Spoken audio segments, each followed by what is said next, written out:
उदय।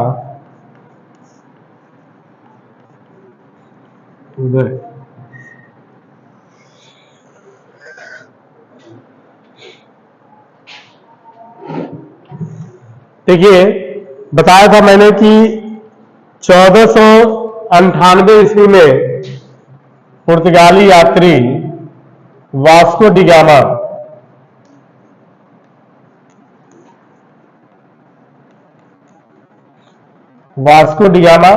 भारत आया। भारत आने के बाद जब वह पुर्तगाल से चला 1496 ईस्वी में, तो वह अफ्रीकी महाद्वीप के तटों के किनारे होता हुआ और फिर केप ऑफ गुड होप तक आया। केप महाद्वीप का एक दक्षिणी स्थल है, तो इसके पहले भी वह एक बार आया था, लेकिन वहां आने के बाद क्या हुआ कि जब उसे कोई गाइडर नहीं मिला तो वहां से वापस हो गया। लेकिन जब 1498 ईस्वी में जब दोबारा भारत की खोज के लिए आया, तो वहां से अब्दुल मजीद नामक एक गुजराती व्यापारी उसे मिला और फिर वह उसे लेके मालाबार, जो दक्षिण भारत में देखोगे आप लोग, भारत का जो एरिया है, इस एरिया को मालाबार कोस्टल एरिया। तो मालाबार कोस्टल एरिया में जो एक शासक था जमोरिन, जिसकी पैतृक उपाधि थी, उसने क्या किया, यहां पे शासन कर रहा था। जब आया वास्को डी गामा तो उसने उसका स्वागत किया, लेकिन वहां के स्थानीय जो व्यापारी थे, स्थानीय व्यापारियों ने विरोध किया उसका। लेकिन क्योंकि वास्को डी गामा राजनीति में और कूटनीति में माहिर था, माहिर होने के कारण उसने क्या किया, राजा को अपने पक्ष में किया और उसे व्यापार की परमिशन मिल गई। वह रहा कुछ समय तक और फिर जितनी जहाजें अपने साथ लेके आया था, और जो जहाजें अपनी साथ लेके आया और फिर जब वापस वह यूरोप को गया, तो बहुत सी जहाजें जो उसकी थी वह समुद्री तूफान में नष्ट हो गई। नष्ट होने के बाद भी जो यहां से मसाले खरीद के वास्को डी गामा ले गया अपने देश पुर्तगाल को, और जब उसने यूरोपियन मार्केट में सेल किया तो उसका 60 गुना फायदा उसे, 2 गुना 3 गुना नहीं 4 गुना, उसका 60 गुना फायदा हुआ। और आप देखोगे उसके बाद 1500 से लेके और 1600 ईस्वी तक पूरे पूर्वी व्यापार पर, मतलब पूर्वी देशों के व्यापार पर पुर्तगाल का एकाधिकार रहा। ठीक है, पूर्वी देशों के व्यापार पे पुर्तगाल का एकाधिकार रहा। वास्को डी गामा के जाने के बाद भारत में जो अगला पुर्तगाली गवर्नर आया उसका नाम था फ्रांसिस्को डी अल्मीडा करके, नहीं क्रैबल करके था। ठीक है, उसका नाम क्रैबल करके था, क्रैबल। ठीक, वास्को डी गामा वापस गया तो फिर उसके बाद यह रहा 1498 से 1500 ईस्वी तक रहा। इसके बाद वास्को डी गामा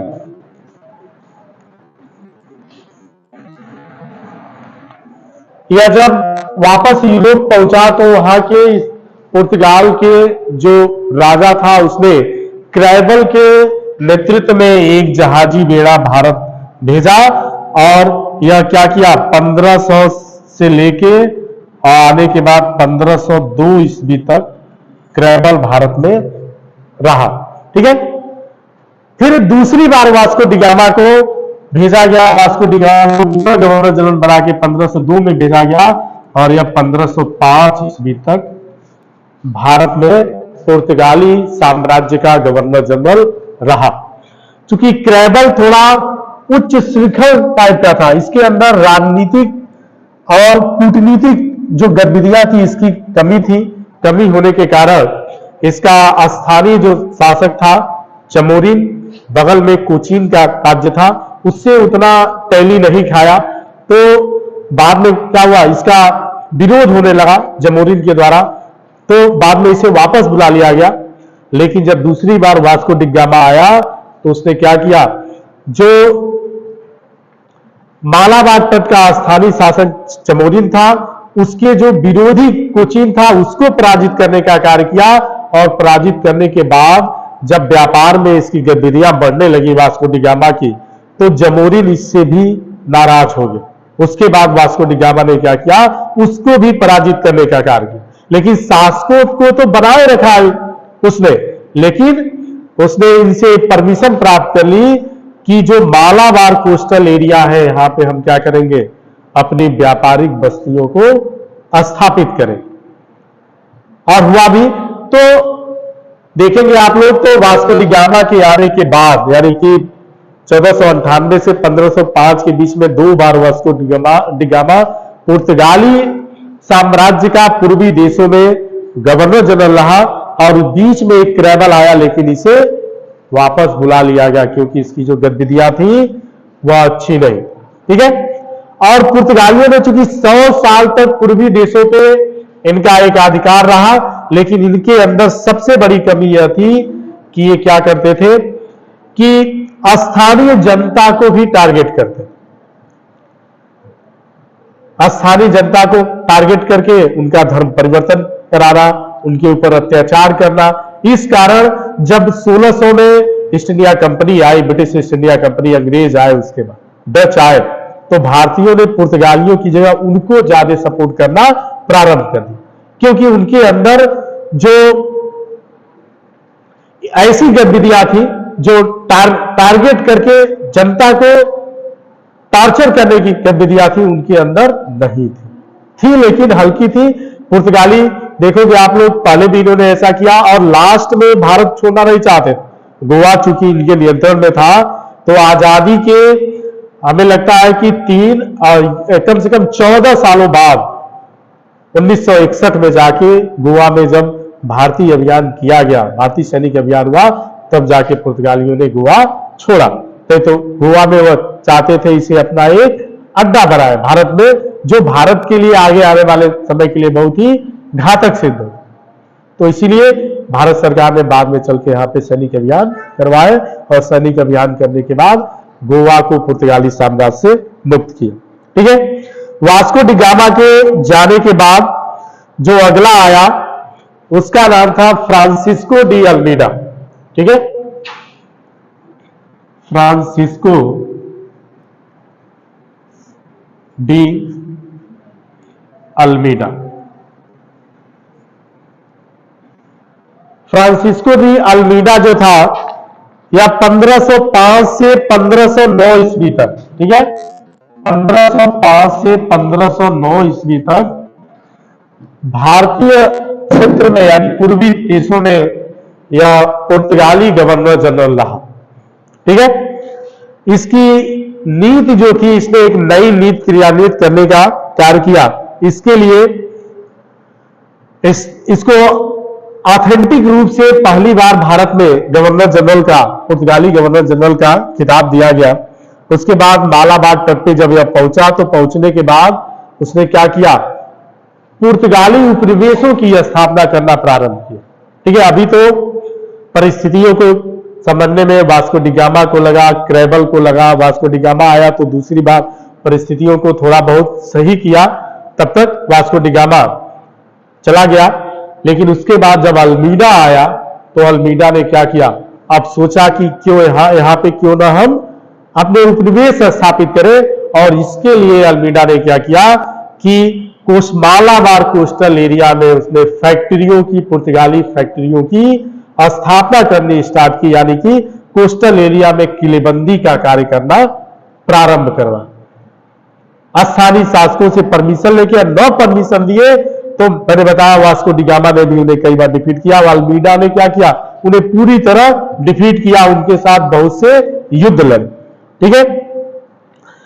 इसका विश्वास था कि पुर्तगाल में, अगर भारत में पुर्तगाली सत्ता स्थापित करनी हो, तो सबसे बड़ी चीज है कि पुर्तगाली सेना में भारतीय सिपाहियों की, भारतीय सैनिकों की भर्ती की जाए, और साथ ही साथ स्थानीय महिलाओं से पुर्तगाली क्या करे, पुर्तगाली व्यापारी, पुर्तगाली जो सैनिक आए हैं वह विवाह करें, और विवाह करने के बाद यहीं पे बसे। ये कार्य उसने स्टार्ट करवाया। उसके बाद धीरे धीरे उसने क्या किया कि भारत में इन कोस्टल एरिया में पुर्तगाली क्षेत्रों को अधिकृत करना प्रारंभ किया।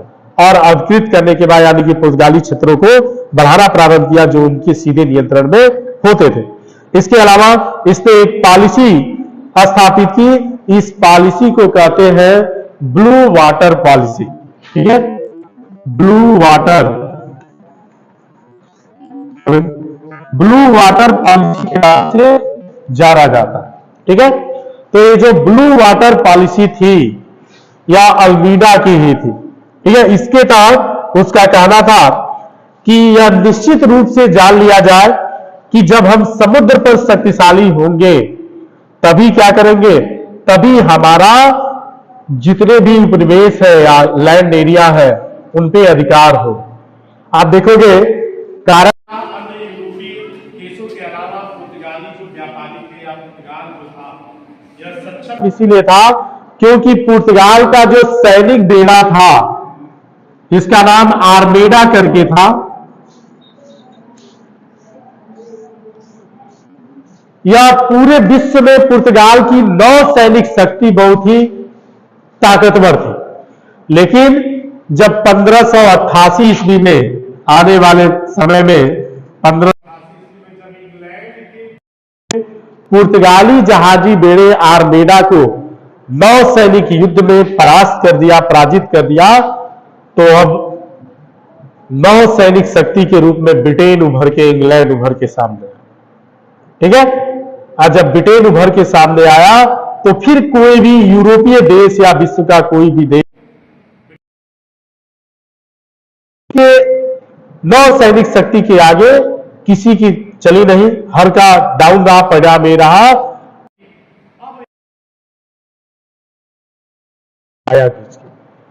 और 1600 ईस्वी में वहां पे 1599 1600 के आसपास ईस्ट इंडिया ब्रिटिश कंपनी की स्थापना हुई। ठीक है, और उसके बाद ब्रिटिश जब भारत में आए तो सबसे पहला 1608 ईस्वी में आया जिसका नाम था सर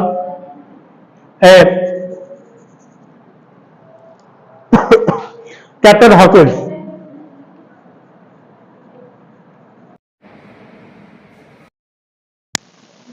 ठीक है, कैप्टन हॉकिंस जो था यह 1608 ईस्वी में भारत आया था। इंग्लैंड के सम्राट एक खत लेके, एक लेटर लेके के नाम का आया था। आने के बाद अकबर की मृत्यु 1608 ईस्वी में हो गई और उसकी जगह पे उसका पुत्र जहांगीर मुगल बादशाह तो 1608 ईस्वी में जहांगीर के दरबार में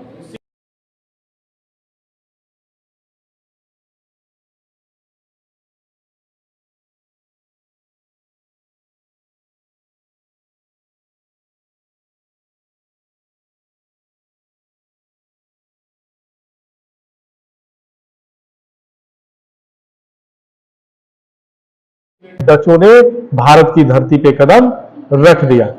ठीक है, परिणाम ये हुआ कि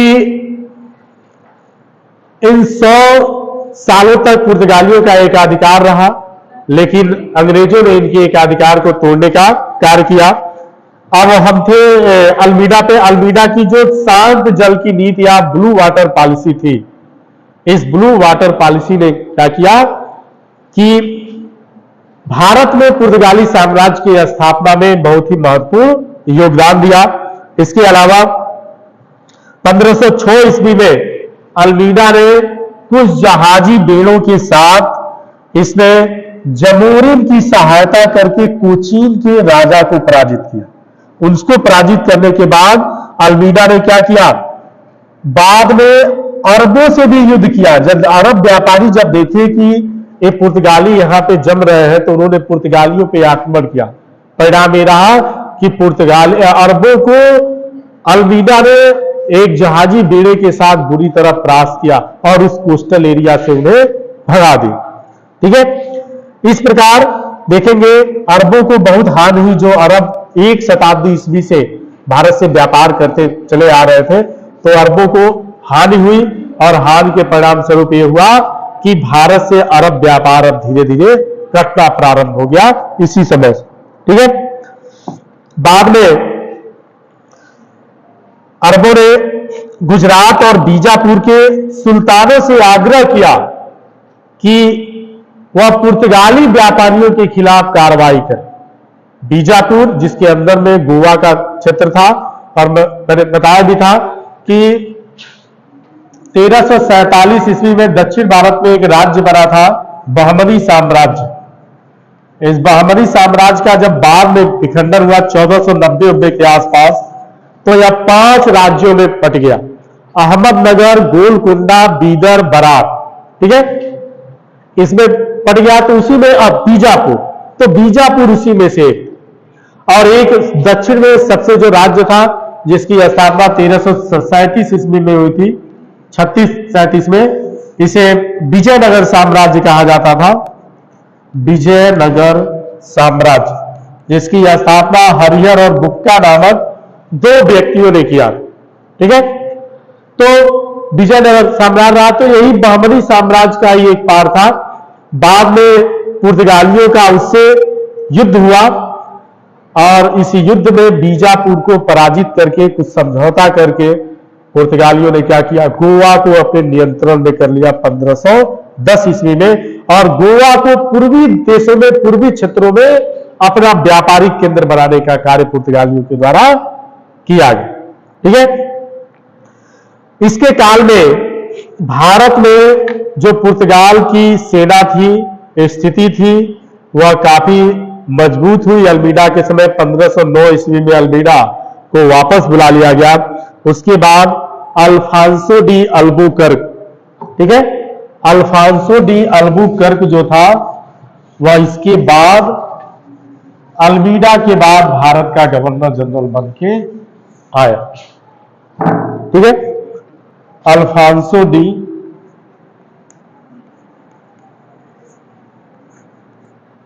अल्बुकर्क, ठीक है। यह 1509 ईस्वी से लेके 1515 ईस्वी तक भारत में पुर्तगाली क्षेत्रों का यह गवर्नर जनरल रहा, 1509 से लेके 1515 ईस्वी। इसके पश्चात यह जब आया तो इसने कुछ ऐसे कार्य किए। इसके शासनकाल में पहला रहा 1510 ईस्वी में इन्होंने बीजापुर से युद्ध करके गोवा को अधिकृत कर लिया। गोवा को अधिकृत करने के साथ ही साथ इसे व्यापारिक केंद्र के रूप में, व्यापारिक और राजनीतिक केंद्र के रूप में इसे स्थापित किया। यहीं से पुर्तगालियों की सारी गतिविधियां चलती थी और आजादी के बाद भी चलती रही 1961 ईस्वी में, ठीक है। अल्फांसो डी अल्बुकर्क को भारत में पुर्तगाली साम्राज्य का वास्तविक संस्थापक माना जाता है, ठीक है, इसे वास्तविक संस्थापक माना जाता है। यह अल्बुकर्क जो था एक महान विजेता और महान प्रशासक था, और भारत में इसे पुर्तगाली साम्राज्य का वास्तविक संस्थापक कहा जाता है। यह, लेकिन इसके अंदर जो एक बात थी वह थी कि भारत के हिंदुओं और मुसलमानों के बीच, यानी कि भारतीय जनता के प्रति उसने क्या किया, जो नीति अपनाई वह काफी अत्याचारपूर्ण नीति रही इसकी। उसने यह घोषित किया कि इसके बदले भारत के व्यापार और पुर्तगाल का जो एकाधिकार है वह नष्ट हो जाएगा। अतः वह हिंदू और मुसलमानों में क्या करना चाहता था, फूट डालकर और राज करना चाहता। तो उसने, और बाद में आप देखोगे कि इसी फूट डालो और राज करो की नीति के तहत और पुर्तगालियों और फ्रांसीसियों की नीतियों को ही ब्रिटिश ईस्ट इंडिया कंपनी के जो अधिकारी थे, जो गवर्नर जनरल थे, उन्होंने आगे बढ़ाया। और आगे बढ़ाने के बाद उन्होंने क्या किया, भारत में अपना साम्राज्य स्थापित किया। पुर्तगालियों को भी उन्होंने साइड किया, डचों को भी साइड किया, फ्रांसीसियों को भी साइड किया। पुर्तगालियों को तो पहले ही साइड कर दिए, बाद गोवा तक सीमित कर दिए। 1758 ईस्वी में उन्होंने बेदारा का युद्ध लड़ा डचों के साथ, जिसमें साउथ ईस्ट एशिया को डचों को दे दिया, बाकी भारतीय क्षेत्र को अपने नियंत्रण में रखा। 1760 ईस्वी में फ्रांसीसियों के साथ निर्णायक युद्ध लड़ा इस ब्रिटिश ईस्ट इंडिया कंपनी ने। इसे बांडीवास का युद्ध कहते हैं, 22 जनवरी 1760 को लड़ी गई थी और इसमें फ्रांसीसियों की बुरी तरह पराजय हुई। बाद में 1763 ईस्वी में जब पेरिस की संधि हुई यूरोप में इंग्लैंड और फ्रांस के बीच, क्योंकि इस समय एक युद्ध चल रहा था जिसे सप्तवर्षीय युद्ध कहा जाता है, जब इसकी समाप्ति हुई, पेरिस की संधि हुई, तो उसमें पांडिचेरी को वापस कर दिया गया फ्रांस